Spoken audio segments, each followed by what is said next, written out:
मुजफ्फरनगर के नई मंडी कोतवाली क्षेत्र में ए टू जेड पॉश कॉलोनी में बेहद हैरान करने वाला मामला सामने आया, जहां बुढ़ाना निवासी शालिनी शंकर की नई शादीशुदा जिंदगी दहेज के लालच में उलझकर टूटने के कगार पर पहुंच गई। शादी के बाद वह अपने ससुराल में कुछ दिन रही, लेकिन होली का त्यौहार नजदीक आने पर वह अपने घर बुढ़ाना चली गई। होली के बाद जब वह अपने ससुराल लौटी तो उसके पति ने शालिनी के सामने घर में एंट्री को लेकर एक शर्त रख दी। उसके पति और ससुराल वालों ने उससे 50 लाख रुपए की अतिरिक्त दहेज की मांग की है। मांग पूरी न होने पर उसे घर में एंट्री देने से इनकार कर दिया। इस दौरान स्थानीय पुलिस को भी सूचना दी गई। पुलिस की टीम मौके पर पहुंची और करीब 2 घंटे तक दरवाजा खुलवाने की कोशिश करती रही, लेकिन ससुराल वालों ने दरवाजा नहीं खोला। वहीं अब लड़की के परिजन धरने पर बैठ गए।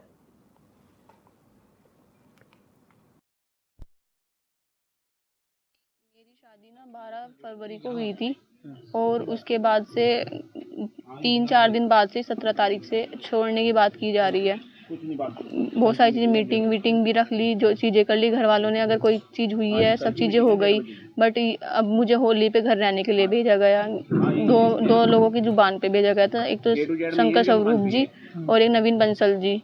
अब उन लोगों ने बाय टुक मुझे निकाल दिया घर से, कि ये कह के कि रीति रिवाज है और होली घर पे बनती है, उसके बाद हम तुम्हें ले आएंगे। और अब 26 में लेने गए हैं, बिना खाना खाए वहाँ से उठ के भाग के आ गए और ये बोल दे कि तुम्हारे चाचा वगैरह ने ये बोला है 2-3 दिन में बताएंगे। अब चाचा वगैरह छोड़ने आए हैं तो अब अंदर नहीं ले रहे हैं। मुझे 1 दिन से ऊपर हो चुका है। बस भगाने की कोशिश की जा रही है।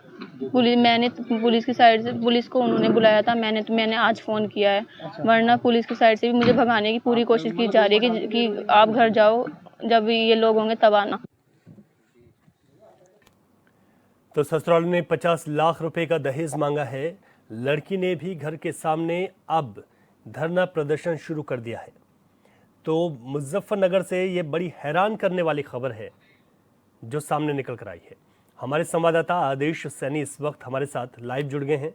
आदेश, ससुरालियों ने 50 लाख का दहेज मांगा, अपने आप में हैरान करने वाली खबर है, लेकिन उससे भी ज्यादा हैरान ये बात कर रही है कि पुलिस के लोग भी दरवाजा खुलवाते रहे, लेकिन दरवाजा नहीं खोला गया। दहेज का मामला है, पुलिस की ओर से क्या कार्रवाई की गई अभी तक?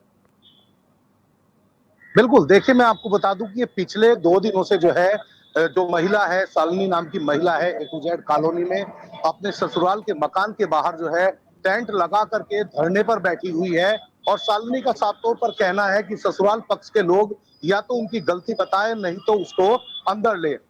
बाकायदा जो है शालिनी ने जो है पुलिस में भी शिकायत की, लेकिन पुलिस ने जो है 2 घंटे पूरे प्रयास किया, लेकिन ससुराल पक्ष के जो लोग हैं उन्होंने गेट नहीं खोला। हालांकि जो है इसमें पंचायतें भी हुई, जैसे कि शालिनी ने भी बताया कि मीटिंगों का दौर भी चला, लेकिन उसमें कोई हल नहीं निकल पाया है। और अभी भी जो है शालिनी जो है बाकायदा जो है धरने पर बैठी हुई है, लेकिन पुलिस की ओर से कोई उचित कार्रवाई जो दहेज लोभी हैं उनके खिलाफ नहीं की गई है, क्योंकि ससुराल पक्ष के लोगों ने 50 लाख रुपए की दहेज की मांग की है, ऐसा शालिनी का आरोप है। जी आदेश, इस पूरे मामले पर, क्योंकि जो धरना जहां पर यहाँ दिया जा रहा है, लड़की घर के सामने जो धरना दे रही है, पुलिस के कुछ लोग भी इसमें दिखाई दे रहे हैं, तो पुलिस क्यों कार्रवाई यहाँ पर नहीं कर रही है? इन लोगों के साथ अभी तक क्या कुछ बातचीत हुई पुलिस की? बिल्कुल, देखिए जैसा कि मैंने बताया अभी कि 2 घंटे पुलिस ने पूरा प्रयास किया, लेकिन जो लोग हैं, जो दहेज लोभी है, उन्होंने अपने मकान का जो है गेट तक नहीं खोला है। कहीं ना कहीं पुलिस जो है ये, क्योंकि बताया जा रहा है कि ये प्रभावशाली लोग हैं, जो शालिनी के जो ससुराल पक्ष के लोग हैं वो काफी प्रभावशाली लोग हैं और राजनीतिक लोग हैं। कहीं ना कहीं पुलिस जो है दबाव में आ रही है और इसीलिए यही कारण है कि पुलिस जो है दहेज लोभियों पर किसी तरह की कार्रवाई करने में आनाकानी कर रही है। जी ठीक है, ये भी एक कारण आप जो बता रहे हैं, ये हो सकता है। और जो देखा भी जा रहा है कि जो आनाकानी साफ तौर पर देखने को मिल रही है, कुछ पंचायतें भी हुई, गांव के क्या कुछ लोगों ने सहयोग किया है यहाँ पर, आसपास के लोगों ने, उनका क्या कुछ कहना है इस परिवार के बारे में? बिल्कुल, देखिए पंचायतों में दोनों ही पक्ष के मौजूद लोग बैठे, लेकिन बैठने के बावजूद भी जो ससुराल पक्ष के लोग हैं जिन्होंने जिन पर 50 लाख रुपए का दहेज मांगने का जो है आरोप है, उनकी तरफ से बिल्कुल साफ मना कर दिया गया कि शालिनी को वो रखना नहीं चाहते हैं। और वजह भी इसकी साफ तौर से खुलकर सामने नहीं आ रही है कि शालिनी को आखिरकार क्यों नहीं रखना चाहते हैं। शालिनी की ओर से अभी ये बयान भी जारी हुआ है कि वो 50 लाख रुपए की डिमांड कर रहे हैं। लगातार अगर उनको 50 लाख रुपए नहीं दिए गए तो वो शालिनी के घर में एंट्री नहीं करेंगे। थक हार कर जो मौजूद लोग थे उन्होंने भी इस पूरे मामले से पल्ला झाड़ दिया है, लेकिन जो जिद पर अड़े हैं ससुराल पक्ष के लोग हैं शालिनी के, वो अपनी जिद पर अड़े हुए हैं और शालिनी को बिल्कुल घर में एंट्री देने से साफ बिल्कुल मना कर दिया है। जी बिल्कुल आदेश, ये तो साफ तौर पर मनमानी देखने को मिल रही है कि साफ तौर पर मना कर दिया। शादी के महज 6 दिन बाद इस तरीके का बवाल हो जाना किसी लड़की की जिंदगी को अब कहीं ना कहीं खराब करने जैसा ही है, क्योंकि वो वहां पर धरने पर बैठ गई। ऐसे में अगर देखा जाए आदेश, तो जो पति है क्या वो इस वक्त घर में मौजूद है? उसके लिए यहाँ पर कोई बातचीत हो पाई है पुलिस की उसके साथ?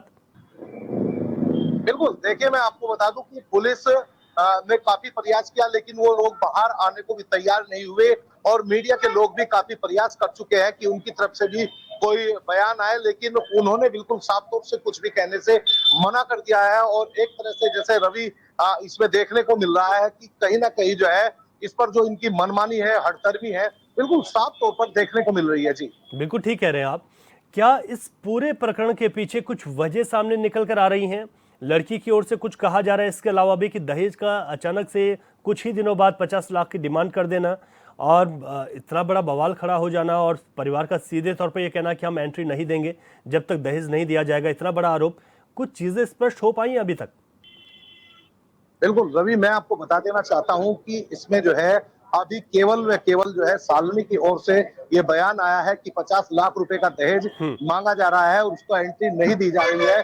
लेकिन जो लोग आरोपी है, जिन पर आरोप लगा है, उनकी तरफ से किसी भी तरह का कोई बयान सामने नहीं आया है। और प्रथम दृष्टा अभी यही मालूम होता है कि कहीं ना कहीं जो है शालिनी अपनी जगह ठीक है और इसीलिए वो जो है अपने ससुराल के बाहर जो है टेंट लगाकर लगातार धरना दे रही है। पिछले 2 दिनों से जो है दिन रात उसका धरना चल रहा है। जी ठीक है आदेश, और आप इस पूरे प्रकरण पर नजर बनाए रखेगा। आपका बहुत शुक्रिया। यहाँ पर ये वाकई में बड़ा हैरान करने वाला मामला है, जहां पर शादी के महज 6 दिन बाद इस तरीके का बवाल शुरू हो गया। लड़की अब यहीं पर धरने पर बैठ गई है अपने ससुराल के बाहर। पीड़िता ने क्या कुछ कहा इस पूरे मामले पर, जिसकी हर तरफ चर्चाएं हो रही हैं, एक बार फिर से आपको सुनाते हैं। मेरी शादी ना 12 फरवरी को हुई थी और उसके बाद से 3-4 दिन बाद से 17 तारीख से छोड़ने की बात की जा रही है। बहुत सारी चीज़ें मीटिंग भी रख ली, जो चीज़ें कर ली घर वालों ने। अगर कोई चीज़ हुई है, सब चीज़ें हो गई, बट अब मुझे होली पे घर रहने के लिए भेजा गया। दो लोगों की जुबान पे भेजा गया था, एक तो शंकर स्वरूप जी और एक नवीन बंसल जी। अब उन लोगों ने बाय टुक मुझे निकाल दिया घर से, कि कह के कि रीति रिवाज है और होली घर पे बनती है, उसके बाद हम तुम्हें ले आएंगे। और अब 26 में लेने गए हैं, बिना खाना खाए वहाँ से उठ के भाग के आ गए और ये बोल दे कि तुम्हारे चाचा वगैरह ने ये बोला है 2-3 दिन में बताएंगे। अब चाचा वगैरह छोड़ने आए हैं तो अब अंदर नहीं ले रहे हैं। मुझे 1 दिन से ऊपर हो चुका है, बस भगाने की कोशिश की जा रही है। पुलिस की साइड से, पुलिस को उन्होंने बुलाया था, मैंने आज फ़ोन किया है, वरना पुलिस की साइड से भी मुझे भगाने की पूरी कोशिश की जा रही है कि आप घर जाओ, जब ये लोग होंगे तब।